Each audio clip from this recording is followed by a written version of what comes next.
হাটহাজারীতে জামাতের বিক্ষোভ সমাবেশ ও মিছিল অনুষ্ঠিত। মিছিলটি ডাকবাংলো চত্বর থেকে হাটহাজারী মাদ্রাসা হয়ে চট্টগ্রাম খাগড়াছড়ি মহাসড়ক দিয়ে বাস স্ট্যান্ড ঘুরে চট্টগ্রাম রাঙ্গামাটি সড়ক দিয়ে হাটহাজারী বাজার কাছারি সড়ক হয়ে হাটহাজারী পৌরসভায় এসে শেষ হয়। মিছিল পূর্ব সমাবেশে প্রধান অতিথির বক্তব্য রাখেন চট্টগ্রাম উত্তর জেলা শুরা কর্ম পরিষদ সদস্য অধ্যক্ষ রফিকুল ইসলাম। তিনি তার বক্তব্যে বলেন, বাংলার জনগণ কি তাদেরকে ফিরে আসতে দেবে? সুতরাং যারা পালিয়ে গিয়েছে তারা এবং তাদের দূষকদেরকে আইনগতভাবে নিষিদ্ধ ঘোষণা করতে হবে।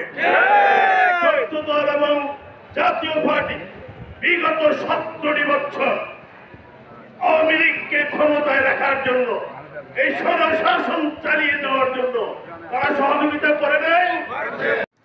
বিকাল 3:30টায় হাটহাজারী ডাকবাংলো চত্বরে উপজেলা ভারপ্রাপ্ত আমির অধ্যাপক সোহেব চৌধুরীর সভাপতিত্বে ও উপজেলা সেক্রেটারি অধ্যাপক আব্দুল মালেক চৌধুরীর সঞ্চালনায় বিক্ষোভ মিছিল পূর্ব সমাবেশে উপস্থিত ছিলেন চট্টগ্রাম উত্তর জেলা শ্রমিক কল্যাণ ফেডারেশন সহসভাপতি অধ্যক্ষ শহীদুল ইসলাম, উপজেলা জামাতের অ্যাসিস্ট্যান্ট সেক্রেটারি মাওলানা সাইফুদ্দিন চৌধুরী ও মোহাম্মদ মিজানুর রহমান।